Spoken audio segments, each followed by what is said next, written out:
အားလုံးပဲမင်္ဂလာပါမတွေ့ရလဲကြာပြီကျွန်တော်ဒီနေ့ရိုက်ပြပေးမယ့် vlog လေးကတော့ကျွန်တော်ရုံးမှာအသုံးပြုထားတယ်လူကြီးကိုဆွေလေးကကျွန်တော်တန်းလေးပြည့်သွားပြီဆိုတော့ကျွန်တော် power module လေးလဲပြပေးမယ့် vlog လေးဖြစ်တယ်ဒီလူကြီးကိုဆွေကကျွန်တော်တို့ကဒီ power module ကိုနှစ်ခု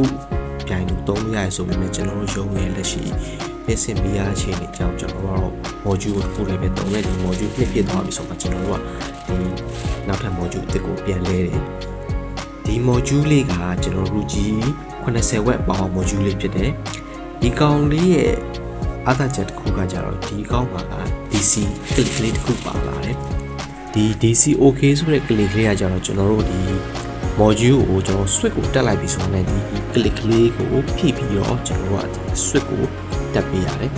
ဒီတိုင်းကျွန်တော်တို့ထိုးလိုက်မယ်ဆိုရင်ဒီ click ကမမီဘူးဆိုလို့ရှိရင်ကျွန်တော်တို့ DC ဒီတက်မသိတဲ့အတွက်ကြောင့်မို့လို့ကျွန်တော်တို့ဒီ AC ဝင်နဲ့ကျွန်တော် DC output ထွက်နိုင်တဲ့အတွက်ကြောင့် switch ကတော့လုံးလုံးမှာမဟုတ်ဘူးဒါကတော့လက်ရှိကျွန်တော်တို့ရဲ့ဒီ module ဟောင်းလေးပေါ့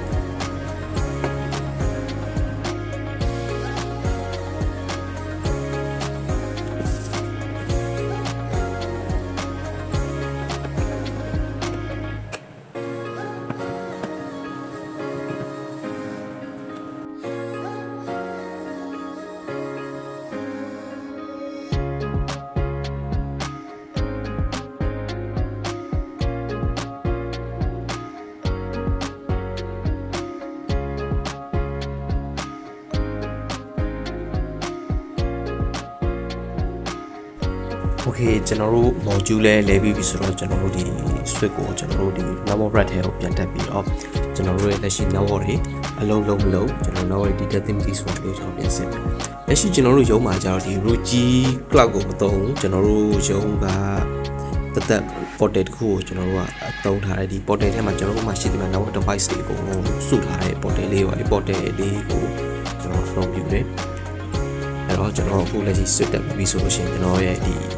လော်ရီလုံးလို့ဆိုတာလို့ကျွန်တော်ပုံချက်ပြန်ပြီးတော့စစ်ကြည့်မယ်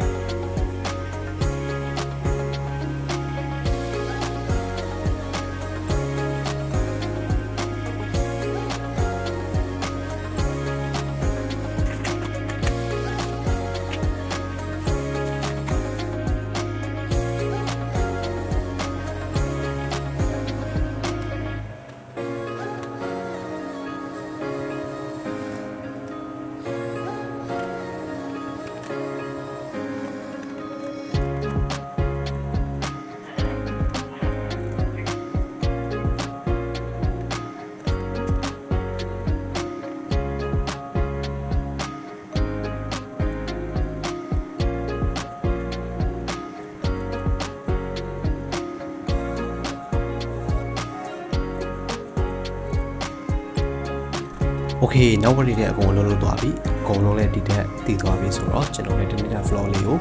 ကြည့်ပြီးတဲ့အတွက်ကြောင့်မလို့အားလုံးကျေးဇူးအများကြီးတင်ပါတယ်ခင်ဗျနောက်လည်းဒီပညာနဲ့ပတ်သက်တဲ့ vlog လေးတွေလည်းမကြမ်းတင်ပေးမယ့်အတွက်ကြောင့်မလို့ကျွန်တော်ရဲ့ channel လေးကိုလည်း subscribe လေးလုပ်ပေးပါဦးခင်ဗျအားလုံးကျေးဇူးအများကြီးတင်ပါတယ်